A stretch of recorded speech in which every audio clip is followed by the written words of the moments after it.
Cette affaire, Auteur. c'est moins politiquement populaire. Francis Gosselin, pour savoir et comprendre l'économie. Chaque fois qu'il vient à la station ici, Francis Gosselin rit de ma coupe de cheveux. Il la compare à quelqu'un qui est dans l'eau chaude ces temps-ci, je pense. Celui que tu vas jusqu'à appeler mon doppelganger, Sam Bankman-Fried, l'ancien génie déchu de les crypto-monnaies, qui continue à témoigner même à son propre procès. Il se passe pas mal d'affaires dans ce dossier-là, Francis. Pour les auditeurs qui nous écoutent seulement, Alexandre Morin-Villouellette, j'aimerais simplement rappeler qu'à une époque, tu avais quand même une bonne touffe et Sam Bankman-Fried aussi. Et dans la même semaine, vous vous êtes tous les deux fait couper les cheveux. Sam Bankman-Fried, comme tu le dis, qui est l'ancien PDG de la plateforme d'échange de crypto-monnaies FTX, qui est actuellement en procès là, à New York. Il était question, une petite valse, là, mais qu'il témoigne, puis qu'il témoigne pas. Donc finalement, il témoigne. Ce qui est assez particulier, par contre, Alexandre, c'est qu'il témoigne actuellement sans la présence du jury et donc il témoigne seulement au juge et le juge va ensuite déterminer si son témoignage est admissible pour être entendu auprès du jury. Donc, il va finalement devoir un peu répéter la même chose là, 2 fois. Aujourd'hui, donc, hier, là, il a admis avoir fait plusieurs erreurs, donc c'est quand même un peu évident, mais il continue de clamer qu'il n'a pas escroqué ou volé qui que ce soit. Il a simplement là, tenté de sauver les meubles de son organisation. Puis évidemment, interrogé sur ce qu'il aurait fait différemment s'il avait pu. Il dit qu'il aurait mis en place un système de gestion des risques, ce qui est quand même un peu la base quand on opère une institution financière là, de l'ordre de 32 milliards de dollars comme FTX à une certaine époque. Donc, toute cette saga, moi, m'amuse au plus haut point, Alexandre. Oui, c'est fascinant parce que plus ça avance, là, plus on en apprend sur tout ce qui s'est passé auprès d'FTX, puis plus on comprend que c'était un peu brouillon là, pour une entreprise, comme tu le dis, qui brassait là, des milliards de dollars. Mais c'était vraiment comme une gang de jeunes qui faisaient ça dans un loft. Tu sais, comme on parle, il y a des rapports, entre autres, qui parlaient même de conseil d'administration qui faisaient la gang quasiment en pyjama chez eux. Tu sais, ça avait l'air vraiment brouillon puis broche à foin, cette histoire-là. Au final, c'est ça qui est un peu exceptionnel, là. Exactement, une gang d'amis là, qui s'étaient avec les fonds justement de la plateforme. Puis encore une fois, il faut mettre ça en perspective, là, Alexandre, ça valait 32 milliards de dollars. Donc oui, ils ont acheté un penthouse aux Bahamas, mais toute proportion gardée, c'était de la petite monnaie. Et ils étaient un peu colocs, tous ces gens-là. Donc, comme tu dis, des conseils d'administration en pyjama. Évidemment, Caroline Ellison, qui avait à un moment donné été nommée PDG de la plateforme d'échange Alameda, là, du hedge fund Alameda, était à un moment la copine de M. Bankman-Fried, qui était lui le PDG de FTX. Donc, évidemment, toutes sortes d'histoires, tu peux t'imaginer là, de relations personnelles qui, évidemment, pouvaient entacher les communications transparentes entre 2 cadres dirigeants. Là, donc, tout ça, en tout cas, toute une histoire. Mais donc, c'est intéressant de savoir, là, le juge doit trancher à savoir si donc le témoignage du principal, visé par ces allégations-là est recevable devant le jury. Donc, on pourrait possiblement, là, dès la semaine prochaine, entendre M. Bankman-Fried à nouveau devant ses pairs. Là, et donc, ce serait un peu peut-être le clou du spectacle dans cette triste histoire qui a quand même amené pas mal de pertes monétaires là, à des investisseurs américains et de partout au monde. Ouais, il y a beaucoup de victimes dans cette histoire-là. En tout cas, moi, c'est pas pour un procès que j'ai coupé mes cheveux, je vous rassure tout de suite, à la différence de M. Bankman-Fried. Je vous rassure que c'est pas pour ça du tout. Si on revient dans les problèmes monétaires, pas en termes de crypto-monnaie, mais plutôt ici au Canada, on se rend compte que le fardeau de la dette, là, c'est pas juste quelque chose d'extrêmement théorique. Hein? Ça a des impacts qui sont assez concrets.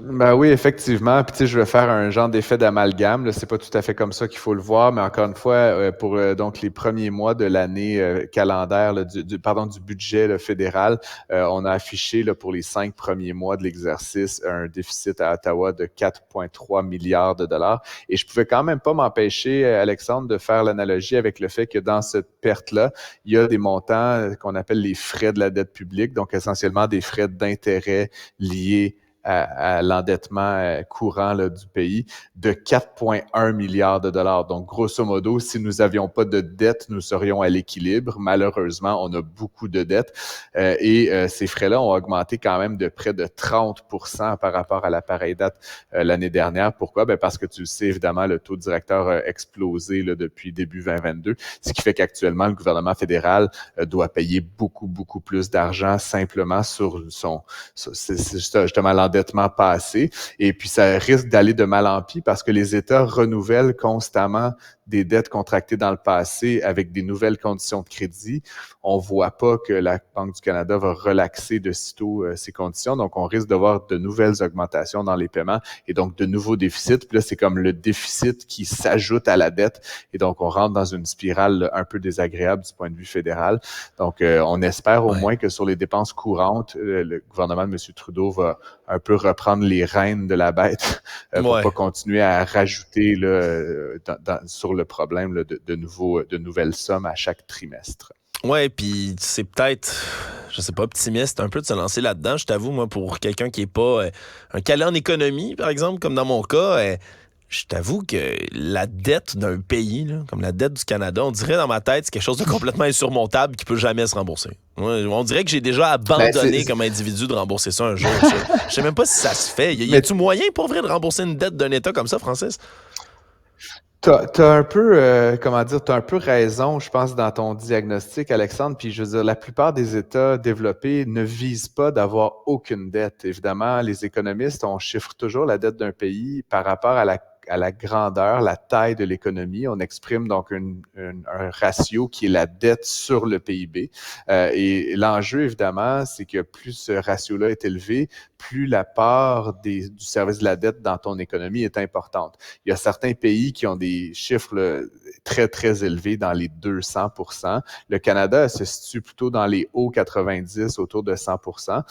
Il y a deux solutions à ça. La première, c'est comme tu dis, de rembourser la dette pour faire diminuer la valeur en dollars. Mais l'autre solution, c'est de faire croître l'économie et donc le ratio. Tu sais, si tu gardes ta dette constante puis que l'économie double, ben tu divises ce ratio-là. Par contre, actuellement, on vit une période de fort taux d'intérêt et de faible croissance. Donc, c'est pas de sitôt qu'on va réussir là, à diminuer le ratio. Et donc, le Canada risque d'être aux prises pendant pas mal d'années encore avec ce poids, ce fardeau de sa dette et donc un service de la dette qui est important. Puis ça veut dire qu'une proportion de nos taxes et impôts sert à payer du vieux dépensé. Puis c'est un peu, ça peut être ressenti comme étant un peu injuste quand même. Ouais. Tu viens de nous parler de taux directeur, Francis, puis ça m'intéresse beaucoup ton prochain sujet parce que on a mis des sanctions, l'Occident, des sanctions économiques sévères depuis le début de la guerre en Ukraine sur la Russie, bien évidemment. Au départ, on disait, il y a plein de produits qui ont pu, plein d'entreprises qui s'expatriaient et tout. Mais là, quasiment 2 ans après, on ne sait pas trop exactement qu'est-ce qui arrive à l'économie russe, à part que là, ils ont relevé leur taux directeur. Qu'est-ce qu'on peut déduire de tout ça? Ben, on peut déduire évidemment que la Russie, aux prises avec toutes ses contraintes étrangères, est aux prises avec de l'inflation. Hein. C'est certain que quand tu ne peux pas importer à ta guise tous les biens, tous les services que tu le souhaites, ben ça crée de l'inflation importante. Et donc la nouvelle m'a un peu interpellé parce que tu sais, nous actuellement, on trouve que bon, c'est cher le coût du crédit, etc. à 5%. La Russie a annoncé ce matin, la Banque centrale de Russie, qu'elle augmentait son taux directeur et qu'il passait de 13 à 15% dans la 2% journée. au complet, là, d'une journée. En une fois. Tu sais, nous, on progresse à coup de quart de point, de demi-point. Eux, tout de suite, 2 points là, d'une shot. Évidemment, ça va être difficile possiblement pour nos amis russes, s'il nous en reste, d'acheter de la propriété dans ces circonstances-là. Évidemment, par le fait même, Alexandre, le rouble étant perdu beaucoup de sa valeur face au dollar américain, et donc il y a aussi une volonté là, du côté des autorités bancaires russes de redonner un peu de valorisation au rouble. Mais l'enjeu, encore une fois, c'est qu'on ne peut pas acheter actuellement le rouble aussi simplement qu'avant. Tu te rappelleras que la Russie a été éliminée de plusieurs des grands réseaux réseaux comme SWIFT. Donc, il n'est pas facile de transiger des devises avec la Russie actuellement. Donc, c'est un peu une fatalité. Et puis, tout ça, c'est comme une guerre, entre guillemets, qu'on mène contre le peuple russe, là. Donc, tu sais, c'est toutes sortes d'influences actuellement qui se produisent dans ce pays-là. Et je devine que ça va alimenter la grogne populaire contre le régime de M. Poutine, en plus de la guerre, en plus des effets réputationnels qu'on voit depuis l'invasion de l'Ukraine. Donc, encore une fois, c'est une nouvelle économique, mais qui, pour moi, tu sais, prend tout son sens là, dans le contexte vraiment géopolitique qu'on vit actuellement avec la Russie. Ben absolument, surtout que c'est ça le moyen de combattre le plus efficace, là, à part évidemment de fournir munitions, armements, aide financière à l'Ukraine. Ben, c'est de lutter directement contre la Russie de manière monétaire, de manière économique. C'est bon au moins de savoir ou de voir qu'il y a un impact au moins qui se fait de ce côté-là, là, du côté du rouble. Que ça fonctionne d'une certaine façon. Mais encore une fois, ce qui est dommage, Alexandre, c'est que j'ai la conviction, et je pense que tu la partages, que ce ne sont pas chacun des Russes qui sont coupables de l'agression qui a été décrétée par M. Poutine. Donc actuellement, il y a des familles, comme des gens comme toi et moi, qui habitent en Russie et qui vivent les contre-coups de ça en raison d'un gouvernement vraiment, comment dire, sauvage. Là. Donc, tu sais, il va y avoir de la souffrance économique actuellement là, auprès du peuple russe. Puis donc, j'espère, comme je pense beaucoup des auditeurs, qu'il va y avoir un règlement au conflit dans un premier temps, puis ensuite un apaisement du point de vue économique là, pour qu'on puisse réintégrer la Russie dans le concert des nations. Excellente analyse, Francis Gosselin. Merci beaucoup d'avoir été là. Bonne fin de journée. Salut.